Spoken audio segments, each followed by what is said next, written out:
Hello, I'm Kevin McNally, and I'm with Chris Gordon on Hellblazer Biz. Good morning, good afternoon, good evening, and good night, my lovely audience, wherever you are in the world right now.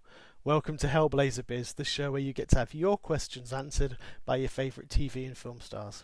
Hellblazer Biz is brought to you in conjunction with the BS Podcast Network.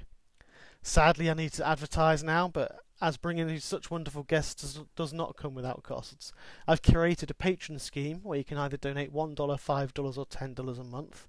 For $1 a month, you get a thank you on the show and site and a thank you email. For $5 a month, you get a special newsletter monthly, and you also get your name listed on the show's patrons list and a shout out on a show. Plus you get some show swag, so bumper sticker, mug, or a t-shirt. I'm still decided on that. That'll be available after 3 months. For $10 a month, you get all the previous stuff, plus a handwritten note on a show postcard from me once a month, so I will actually personally write to you, whether that's a good thing or not. And you can also get to be part of the show as well, so I would put you into a draw with everybody who donates $10 a month for every show, and I'll pull you out of a hat. Whoever's pulled out the hat then gets a chance to get Skype called in the middle of an interview, and you can get to ask your questions to the guests themselves. You can find and set donations on my website, hellblazerbiz.com, and go into the Patreon button on the sidebar on the right hand side. Or you can go to https://patron.podbean.com/hellblazerbiz. Anyway, enough of that. Today I bring to you an esteemed guest, a fine actor with over 137 credits to his name on IMDb, not to mention all the theatre credits, known as Harris Cochran on Designated Survivor, Judge Richard Woodall in Turn, Washington Spies, Horace Bryant on Downton Abbey, and most famously, I think, for people around the world, as his role as Captain Jack Sparrow's trusty friend and chief, Mr. Gibbs, in Pirates of the Caribbean movies. I'm excited to bring to you Mr. Kevin McNally.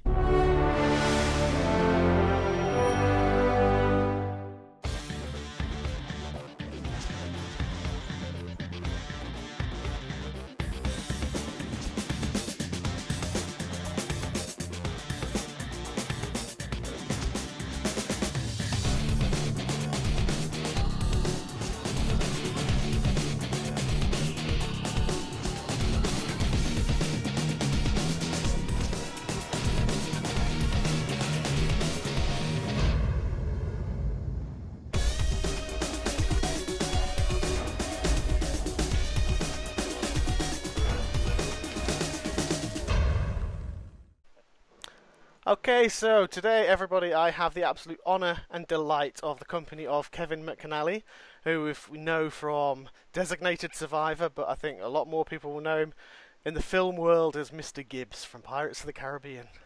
Hey, Kevin. Good day to you, Kevin. Hi there. I'll say good day. You're over in the States, not Australia, so that was an incredibly dumb greeting. So how is it? Good day. It is, yeah. It looks like it's a very good day over there, to be fair. It looks nice and sunny. It's a beautiful day in Los Angeles, yeah. As I said, it's like we said before, it beats the dismal grey cloud and rain of North Wales and Liverpool, where I've been today. Right. Excellent. So, I really appreciate you coming on and doing this for me. I've got a whole load of little questions just to go through and find out a bit more about you and what you're up to and what you've done. Okay. And hopefully, have a bit of a good old chat with it. Okay, so starting off, you've been acting a long, long time. I'm not trying to say you're old. I am, plainly. And you've been in some absolutely classics as well. I mean, you've had Z-Cars, the original Poldark, James Bond, Life on Mars, and obviously currently Pirates of the Caribbean, Designated Survivor, etc. Do you have a favourite? I mean, it's hard. I guess it's hard to say, but it is. I mean, I'm lucky enough that in the 40-something years that I've been working, 45 years, I've had very little experience of unemployment, which is quite extraordinary, really. So also at an age when a lot of people are slowing down and even heading towards retirement, I'm constantly offered new and exciting projects. So I'm fortunate to be able to say that usually my favorite project is the one I'm about to do.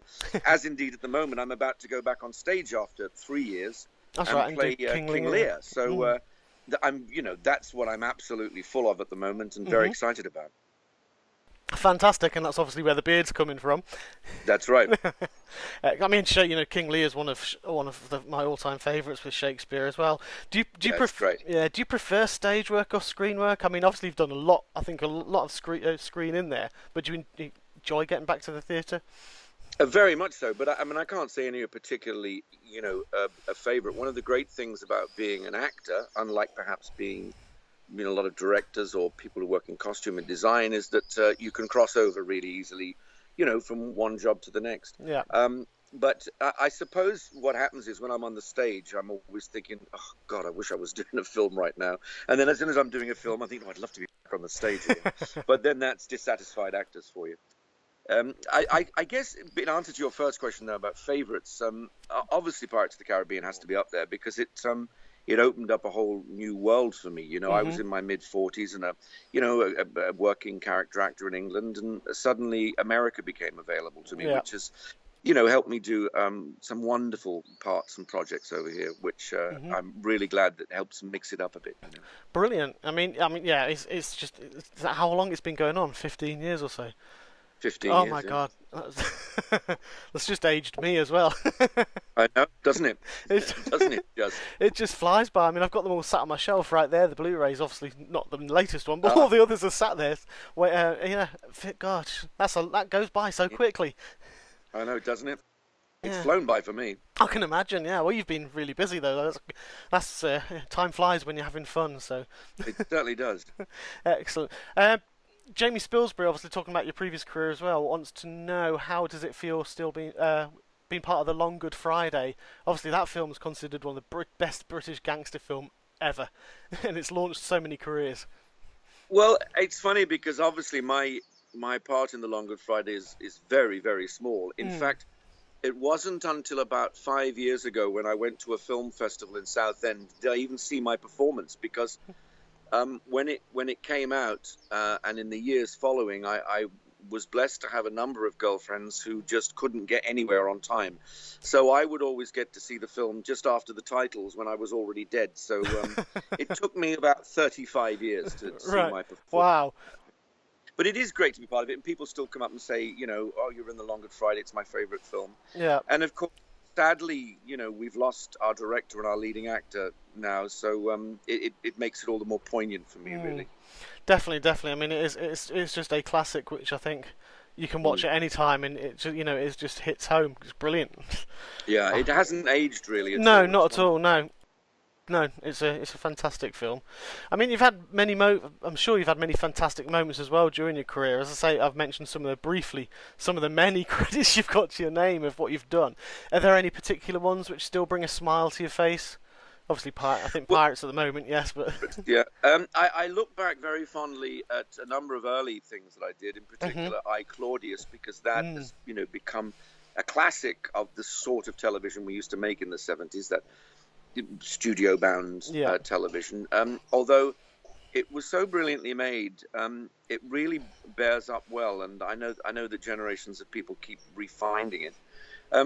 I'm also very fond of the original Poldark series, because I remember as a young man going down to Cornwall and sort of filming, away from home for the first time ever in my career, and discovering the joys of being away from home and filming and acting and misbehaving, and it was just terrific. So I look back at that very fondly. Yes. Oh, lovely. It's nice to see. You have got fond memories of very many things. And part of the original Poldark, I think I did watch I, Claudius. I mean, I was born in '75, so it's reruns for me. But I did. So you watched it when you were 1. Yeah. So I watched the reruns in the '80s. And oh right. But yeah, I was very much into those kind of dramas. When I was a sort of a tween, do they call them? So yeah, it was very brilliant series, and as you say, there's so many people refinding it because they do stand the test of time. That kind of subject, definitely. And, there's some extraordinary things in it. 20 years ago now, we had the 20th anniversary, and I remember it very well. And we watched Herbie Wise, who again isn't with us anymore. Herbie Wise put together this lovely compilation, and there were a number of things that I noticed about it. One was that there's a scene in a big market and a scene at the Colosseum, all shot in Studio One at the now defunct television centre. Yeah. For all the world looking like an exterior filming. I remember an extraordinary scene between George Baker and John Witch, a very complex scene that was done in one shot while they played a version of Roman squash. Absolutely extraordinary. And of course, one can never forget that incredible scene when which Caesar was it? I can't remember. Brian Blessed played him when he died, being poisoned by Sean Phillips. And Sean Phillips had this huge speech, and the entire shot was on Brian's face as he died, and his eyes went dead. And he kept his eyes like that, I think, for 11 minutes. Absolutely extraordinary. Some wonderful uses of that type of TV. Definitely. I mean, Brian Blessed as well. He's so I saw him speak last year and I was crying with laughter. He's a very funny man, but he is a talented actor. People don't seem to see that, I think, or they don't know him from certain things like I, Claudius, and no, exactly. A brilliant actor. Yeah, very much so. Very good Shakespearean actor too. I mean, a lot of people see him in like Flash Gordon and think that's pretty much, that's how they know him. It's like Gordon's yeah, and God bless him, he takes every opportunity he can to say it still. Yes, but yeah, no, that's brilliant. If there's any other kind of character, literary or even non-literary, who would it be that you'd like to play? Do you mean a real person? It could be a real person, or it can be a literary character. Yeah. Well, I have two things I want to play. I want to play a spaceman and a cowboy. Okay. Having been a pirate for so long, I want to ring the changes. I've never. Well, I've played a little part in a small sci-fi film, but I really want to be in a sci-fi film. And there's nothing I would like better than being a cowboy. And in fact, I'll just hold on one second while I show you how I've been practicing. Back, fill in with some witty banter. Yep. Well, we can always have a look at your the lovely trees in the background you've got there while we're waiting. I hope you're not going to come riding in on a big stallion here. No, I would love to, but I can't. So if there's any film directors out there who are making a cowboy film, I have got my own hat. Well, hey, look at that. That would save you at least $40-50 on the budget. So, definitely. Then with me. There you go. Everyone, he's got his own hat, which is. It's a start. It's halfway there. Yeah, you just need the boots. Got the boots. Well, there you go. All they've got to supply really is the gun, and then I'm away, and the horse. Yeah, fair enough. Yeah. Right. Can't be a cowboy without a horse. No. Be a Clint Eastwood type. What kind of cowboy would you be? Either dark and moody like Clint Eastwood's, or? Well, I'd like to do that, but I suspect I'd be the old fella going, "There's gold in them there hills." That's probably what I would be. Yeah, ye oldie prospector. Yes, exactly. I'd be the sort of Walter Houston, I think, from Treasure of the Sierra Madre, something like that. Fair enough. And the Pirates, obviously moving to the Pirates movies here a bit, the global phenomena that they are. That's the one. Huge hits with an extremely talented cast and all, with present company included in that. I made sure I didn't normally say excluded when I was trying to make sure included, because you are. How does it feel to be part of that movie franchise? We've touched on it before.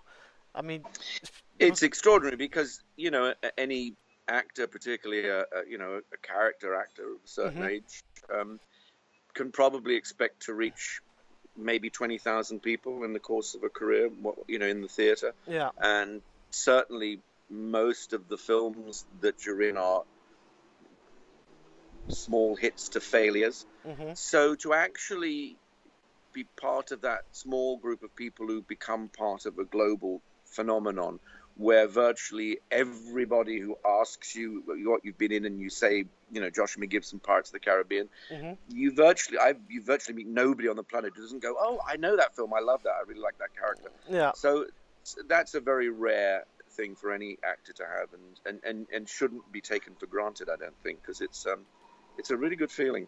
Excellent. I mean, yeah, it must be. I mean, it's taken off. Did you think when you first started filming, that it would be such a hit? No. I mean, I know, of course not. There hadn't been a pirate film since the 50s, I don't think, since Tyrone Power and Errol Flynn made their films. And there'd been a couple of attempts. I think Cutthroat Island had been a big bomb as a film. So No, not at all. I mean, the fact that people like Jeffrey Rush and Johnny Depp were interested in being in it made me think, well, they know what they're talking about, and perhaps they see something that I can't see in it. Yeah. But even with that, no one would have expected it to make $1 billion the first film, and then 15 years later to be looking at the release of the fifth film. Nobody can anticipate that. If you could predict that, come over to Hollywood and run a studio, you'll make an absolute fortune. Definitely, I can imagine. I mean, yeah, you're right. You also missed out Muppet Treasure Island. That's an absolute classic. An absolute classic. No, I would have liked to have been in Muppet Treasure Island. The funny thing is, I started my career at Birmingham Rep in 1972, playing Jim Hawkins in Treasure Island. Really? So pirates have been something of a motif in my Fair enough. And I also played a pirate, animated pirate in Assassin's Creed. So, you did, yes. The video game. Yes. So, I'm sort of a bit of an expert on pirates, really. I think so, yeah. You can say it's a recurring theme, and yeah. Anyone needs to go in to talk about pirates, come speak to Kevin. Come to speak to me. Yeah. Now, do you see... Got me. Oh, even got the T-shirt as well. Pittsburgh Pirates T-shirt on. So you ooze in pirate. I am. Do you see Mr. Gibbs as a kind of a live-action Smee?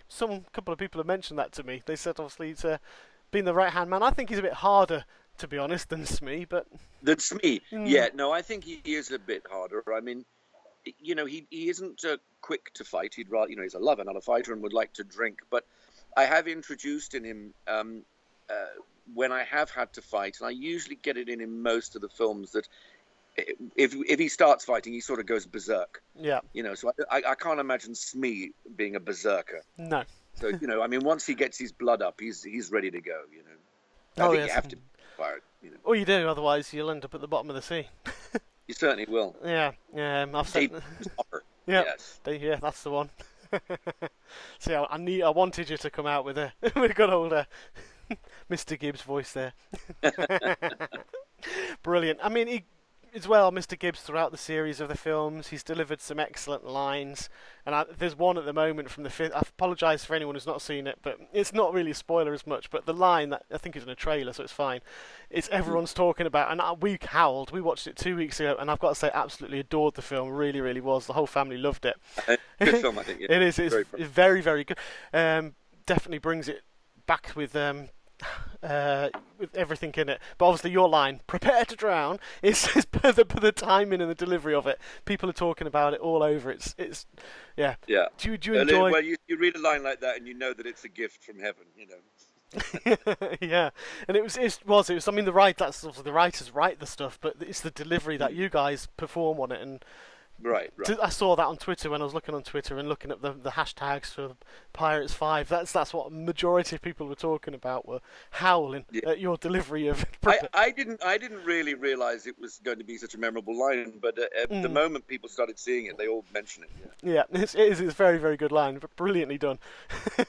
Perfectly done. No problem. Donna, Joe, and myself would also like to know, what's it like working with Johnny Depp? I'm sure you get this question a lot. I do. I get it a lot. And every third time I just say, absolutely terrible, I can't stand that. But the truth is, it's great working with Johnny, and particularly for me because, over the 5 films, I've worked with him mainly. So he's an absolute pleasure to work with. He's a great leading man, but also a good team member. We spend a lot of time stranded on boats together, so he's a great raconteur. He's a good listener, so we have a really good time, and it's very special, that relationship between Jack Sparrow and Joshamee Gibbs. So it's something I like very much. I was very pleased in the 4th film when I got to the end and Jack and I walk off into the sunset together. I thought that was absolutely splendid. It is, and sort of although perhaps not my favourite of the franchise, it's certainly my favourite ending of any of the films. Definitely, it was a nice poignant ending. And you're right, there is a relationship between Mr. Gibbs and Jack all the way there. And when you look at the credits as well, you can see how important, you're billed 6 in the credits. That's a nice achievement to have in such a big film as well. It's very nice, particularly as they wouldn't, in the first film, they wouldn't they wouldn't give me any guarantees on billing, so I went to see the film and couldn't believe that I was up there, as we call it, single card, in nice big high letters. I was very pleased about that. I can imagine. That's a very nice achievement to have. I mean, is it hard to keep a straight face with Johnny Depp? Is he the kind of person who'd like joke off camera and mess around, or, I mean? Yeah, of course he is. You can see that, can't you? It is very difficult. There have been a few moments that we've achieved that have been sort of just because they've let the camera run a little bit. There's some really nice looks and moments that that just come from a sort of a rapport and an ease with the job, really. Yeah. And I think that's a hallmark of any great screen actor, that they're always alive and always being inventive and always coming up with something new. Brilliant. Yeah, I mean, it must be good. And like you say, you can see the relationship. I think when I've spoken to quite a few actors on my show, and the shows that I watch and the films that I watch, you can always tell that there's a good relationship with the cast themselves off screen. I mean, professional actors are professional. I mean, it's a hard enough profession to learn. So you're all professional and you put across the best you can do. But there's extra something special, I think, on screen, and it can be seen when you're watching something that.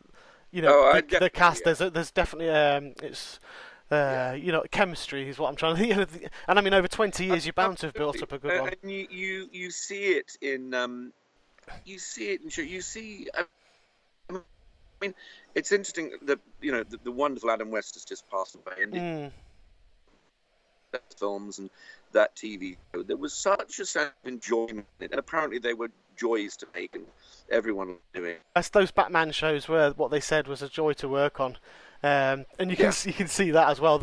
I love the dancing one with the Pharaoh before they.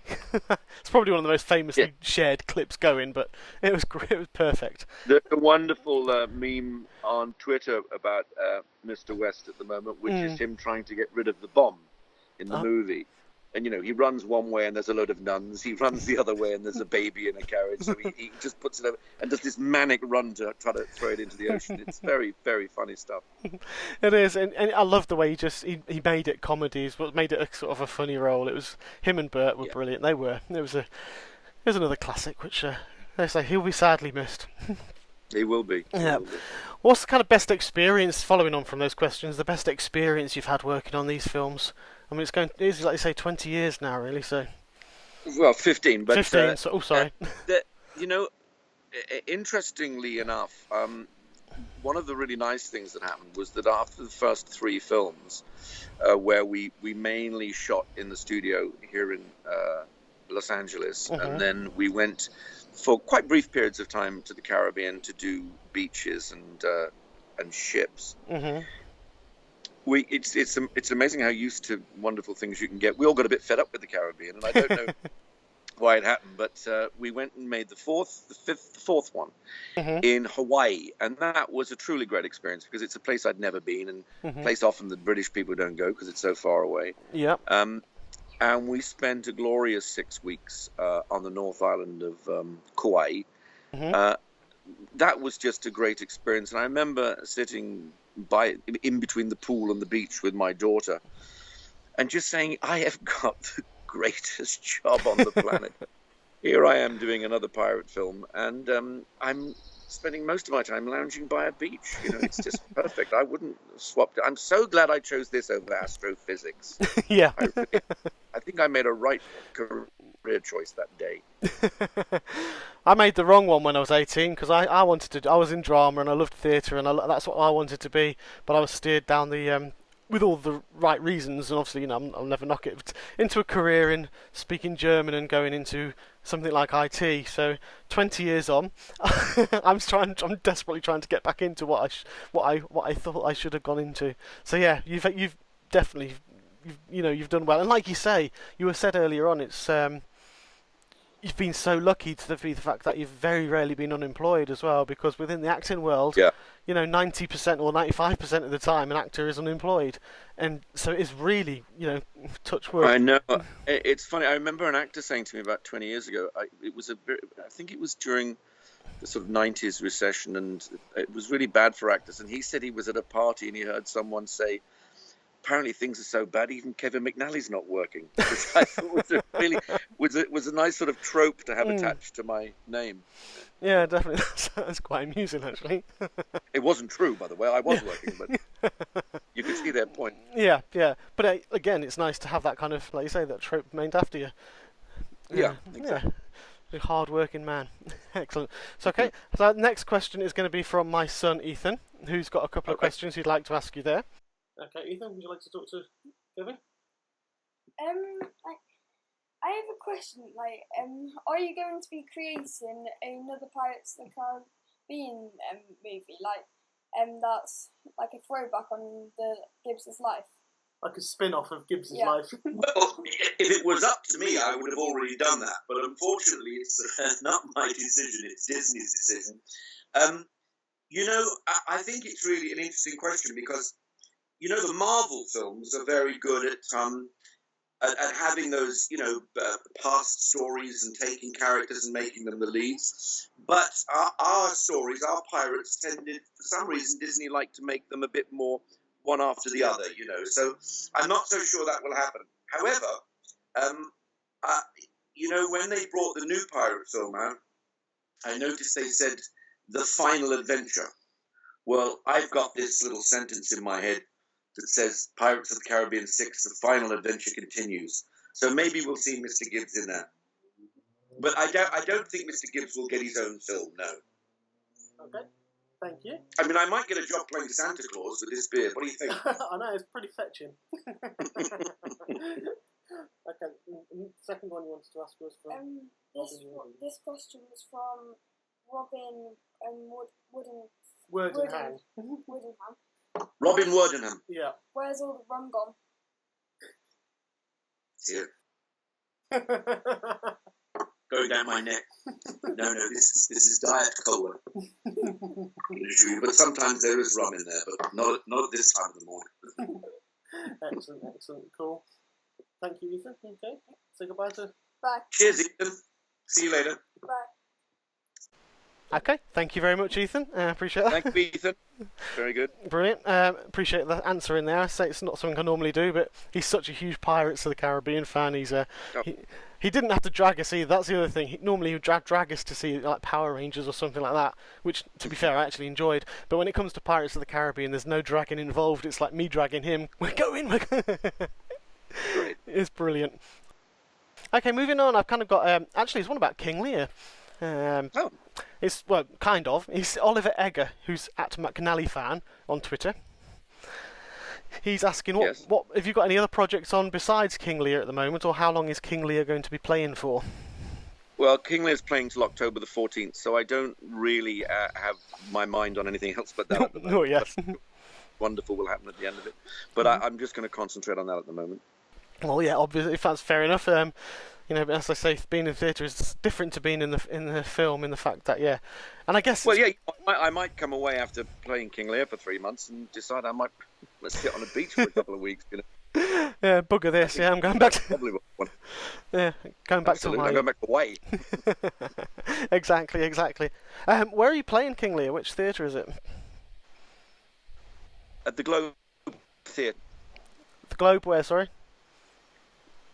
The Globe Theatre in London. Oh, right, sorry, you sort of broke up then. Shakespeare's Globe Theatre, yeah. Oh, wow. You couldn't pick a better place to play a Shakespeare play. No, exactly. A recreation of the original Globe Theatre. It's going to be very exciting for me, I tell you. They sent me a mock-up of the poster today, and it knocked me for 6 of it because I realised there was no getting out of it now. So I'm going to have to turn up and do it. Yeah, that's it now. You're locked in. I'll be good now. I'll try to see if I can get tickets to come and see that actually, because I've not been to the Globe yet. I enjoy going to seeing a good play. Experience, yeah. Well, okay. Julie Robinson is: what rock star would you like to have appear on any future Pirates film as one of Jack's family? I think we've had quite a few.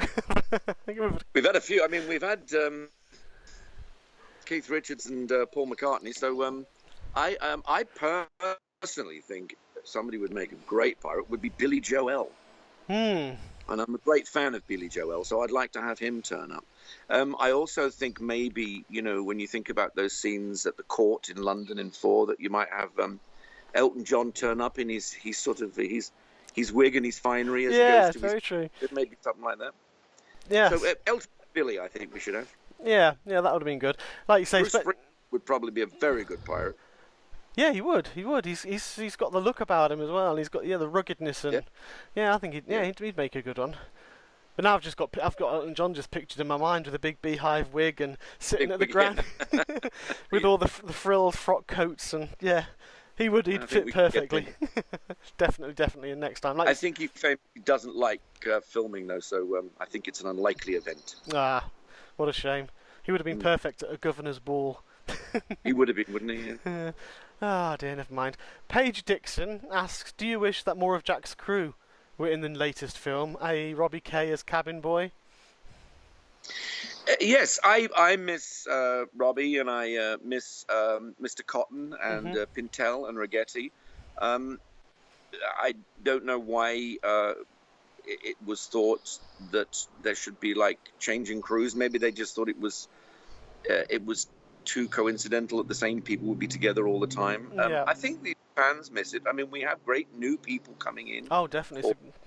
This particular scraggly crew we have on the latest film is fabulous. But I don't see why there's not room for both myself. But then they're not decisions that I'm asked to make.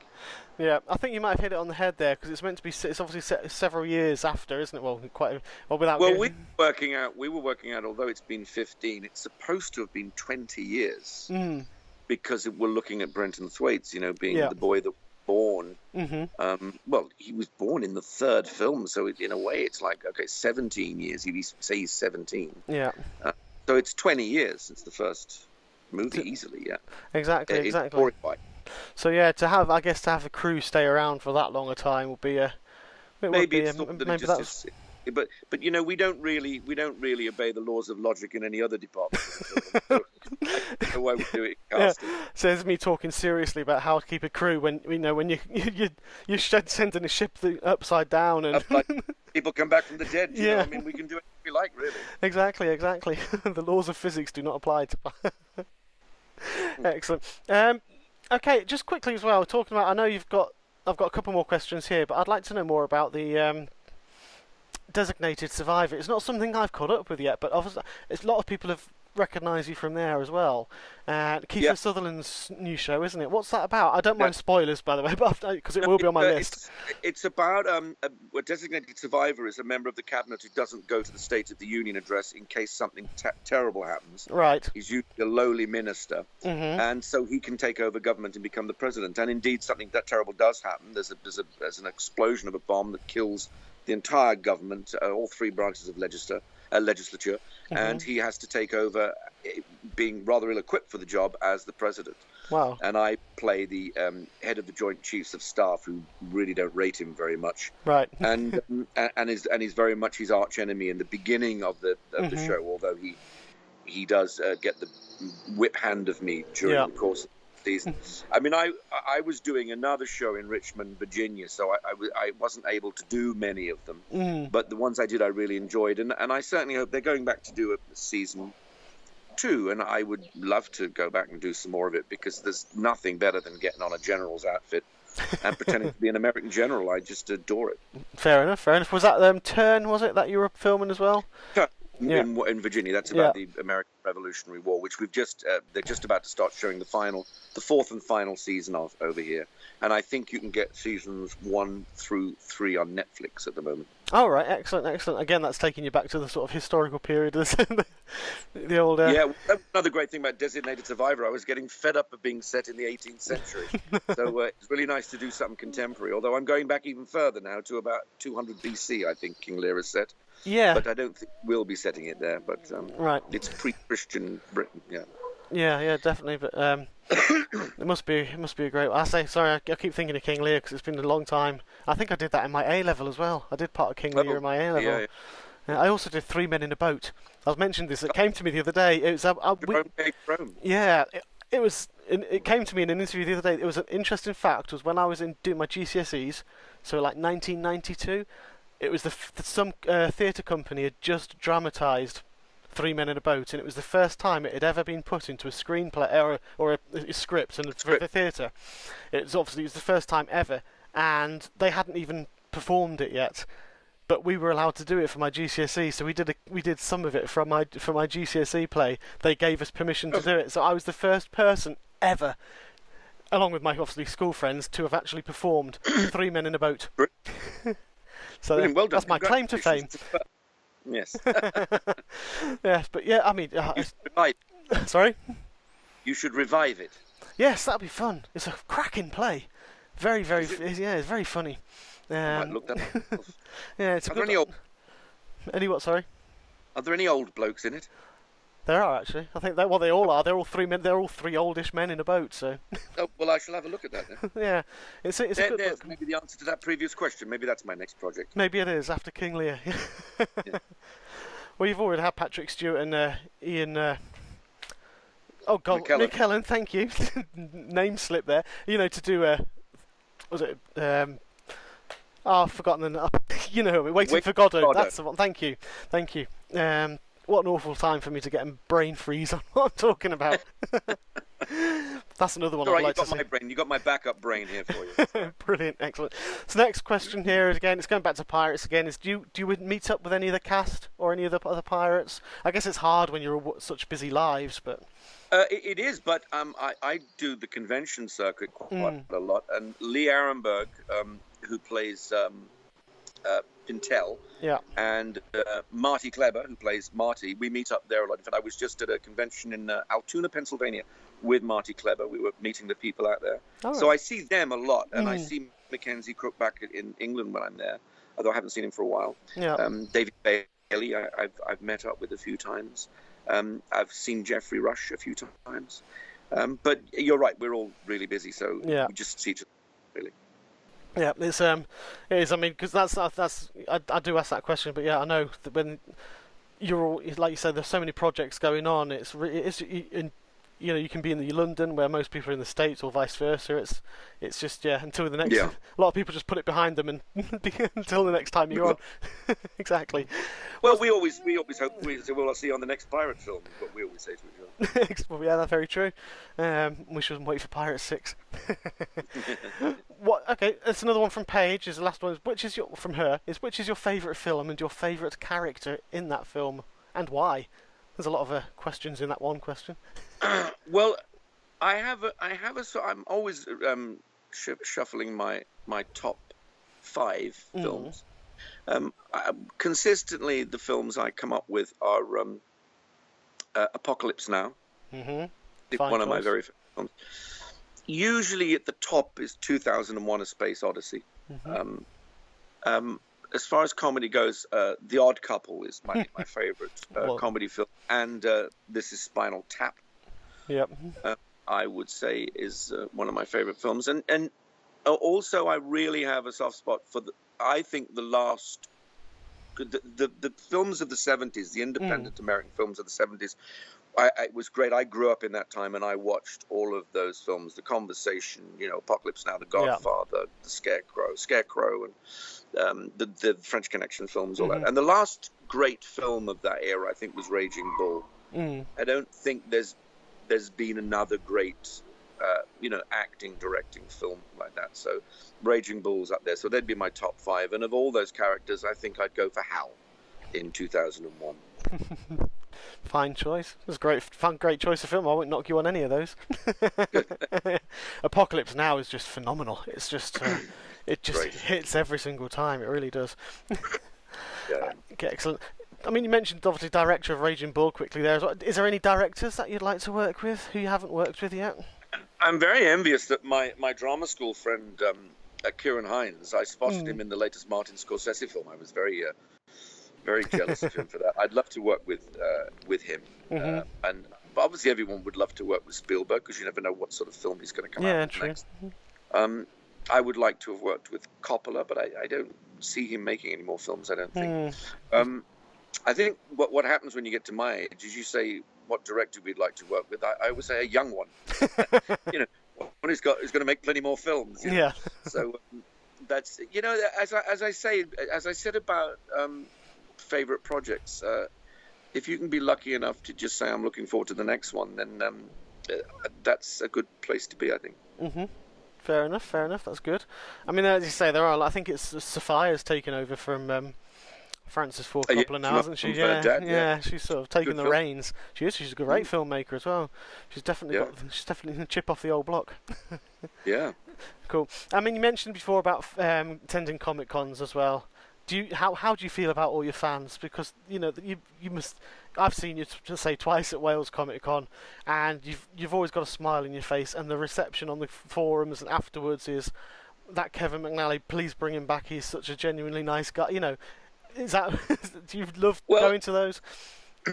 Yes, I mean I love them, and I get slightly miffed when I spot people who plainly are going there just for the money and don't enjoy it. Yeah, because I think it shortchanges the fans somewhat. I happen to be a people person. I like to meet people, and it's very nice to go somewhere and spend the day and have people very excited to meet you and very friendly, and they want to ask you questions, and it's a very nice way to spend a weekend. And I also get to visit places I would never normally go to. I've been to Helsinki and St. Petersburg. I've been to Wuhan in China. Wow. This year. I've just got back from Altoona, maybe doing Sacramento, Worcester, and then just before I start Lear, I'm going to go to the Philippines to do one in Manila. Wow. So it's a wonderful way to travel on someone else's dollar. That's the big one, yeah. They don't have any drawbacks for me, the conventions at all. Brilliant. I know you've said there a couple as well as there's some. I won't name a name and shame, but there have been several times where I've gone to cons and you can tell where they are just there for the money. I mean, there's been. I'll just say there was a wrestler one time, and he just lost my total respect because I used to wrestle, believe it or not. About 3 years ago, at the age of 38, I took up wrestling, and I dropped 4 stone. I was flipping in the ring, was jumping off the top rope. Time of my life until I fell out of the ring and hurt my leg. But there was one wrestler, I was trying to talk to him and he just brushed me off. It was just like I was trying to get some advice and he was just like, yeah man, what? And carried on talking about money to his agents. I was like, right, screw you basically. And there was another one. Yeah. I took a picture because I know this is at Wales, and when you're standing in the queue, sometimes I take a sneaky picture while I'm waiting to meet you. And I know it probably does pee you guests off sometimes, but literally physically turned back on me, turned the coat, saw me, and then got me told off by the person she was with for taking a picture. So I was just like, fine, sorry, walked off the queue. Then I was like, I was coming to pay money to meet you anyway. He lost himself $20 there, didn't he? Yeah, exactly. Yeah. So yeah, it's also I actually did meet. It was brought home to me. A little kid came up to me, and I had a long chat to him. And he had just met somebody from another favourite film of his, and he told me how this is a kid of 9. Yeah. How rude that person had been, and how he would never watch his films again because he was so disappointed in this person. Wow. And I think one hopes that if the person knew that, they would check themselves in future and not be unnecessarily unpleasant. Exactly. I mean, everyone has a bad day, so that's not. I mean, God knows I'm a grump some of the time. But if you're going to something like that, if you're going in front of the public in any event, it's sort of your professional duty not to be having a bad day. Well, yeah, exactly. You always got to, you get paid. You say you sat there. Okay, it's tiring day, just waiting there. But like you say, if people are coming, because people are coming. The thing about it is, it's a bloody tiring day if you're just sitting there signing and you're not bothering to engage with anyone. Yeah, but if you talk to everyone and answer their questions and have photographs with them and stuff, the day whizzes by and it's not tiring at all. And there's always a bar at the end of it. So it's a no-brainer, really. You're going to enjoy it more if they enjoy it more. Exactly. I think that's what a lot of people do say. I say from the Wales Comic Cons, when I know you've been there. I think when I was there, you were sat next to Ian McNally. And both of you were coming, but everyone's like, oh, because Kevin McNally, because he came round, he got pictures with us, he talked to us for ages, he wanted to, and it is, you do leave that impression, and obviously that's why I wanted to bring you on as a guest, because you do leave such an impression with people that they go away happy because the person that they watch on TV and watching films and they like has just spent time to sit and talk. And you've got to be a really weird person if you want to send people away sad, right? Yeah, exactly. I can't see why that's an objective in life. I know, yeah. You just sit there and just go, ooh. It's like, there are some who do it though. There are some who do it. No, I've seen it. I've seen it. Believe me, Chris. You've been to many more cons than I only ever go to Wales Comic Con. We're going to the new one in September, hopefully as well. Depends on a job. Sorry, it's just my computer telling me my storage would full, which is a lie. Oh, that's okay, no problem. Okay, I've got one question for you now, and it's kind of a comedy question, which I've asked everybody. I had a guy called Mike Quinn on my show last year, who's been a puppeteer with Jim Henson for about 20-odd years. And the question spurned, someone asked him the question to him, and I thought, you know what, that's a hell of a good question I'm going to ask of everybody. If you were to have a Muppet made after you, what kind of Muppet character would you be? And why? Well, I would... do you mean mention one of the real Muppets? It can be a real Muppet, or it can be one you make up, a combination of several. It can be anything you want. Yeah, I've always had a very soft spot for the drummer, Animal. Oh, yeah. So I'll stick with Animal, thank you very much. Because I could do all that crazy stuff. Yeah. Exactly. My son, who you met before, was a drummer. My son's a musician, and we have a drum kit at home. And oh, really? There's nothing better than taking out the day's frustrations on a drum kit. So it works both ways for me. Oh, it does. My son's actually the one you met earlier. He's learning drums at the moment. He's oh, good. Yeah, my dad left him his drum kit. My dad passed away in 2009, but he was he's a minister of religion, but he was also a semi-pro drummer. He's brilliant. He used to obviously preach on a Sunday. Drumming for Jesus, right? Exactly. So he'd preach obviously and everything on a Sunday, but he'd play at Ronnie Scott's on a Saturday night sometimes. He's played with Dudley Moore and everybody. And so he's passed the drum kit down to my son, who decided to take it up. And you'll probably find in a few years' time, where I had a real drum kit for a while, that you might start looking in your piggy bank and going and getting an electric one with a pair of headphones. Yeah, that's a very good investment. That's already been looked at. Yeah. Yeah, it's yeah. I mean, when they start to stay up a bit later. Yes, definitely. Man, I play the trumpet. Well, I used to play the trumpet, and he's trying to get me back there because he's got a concert in November, and he's roped me in to doing the Blues Brothers with his teacher. His drum teacher plays guitar, so he's going to be Elwood. I'm going to be Jake, plus being a trumpet player as well, and my son's going to be doing the drums, all in the black. So. Well, I hope you'll be putting that on some sort of webcast. Oh, I'm sure it'll be going there somewhere. See that? Yes. Yes, it'll be fun. Excellent. Is there anything you'd like to say as I wrap this up before I stop recording? Anything you'd like to say to the people listening? No, I entreat people to go and see the new pirate film, because it's well worth it. And get on Twitter at Kevin McNally and let me know what you thought of it. Brilliant. Thank you very much, Kevin. Thank you, Kevin, for your time. An absolute pleasure to talk with you, sir. Thank you to all of you for sending questions in. I hope you all enjoyed this episode. This has been Chris Gordon on Hellblazer Biz with Pirates of the Caribbean's own Mr. Gibbs, Kevin McNally.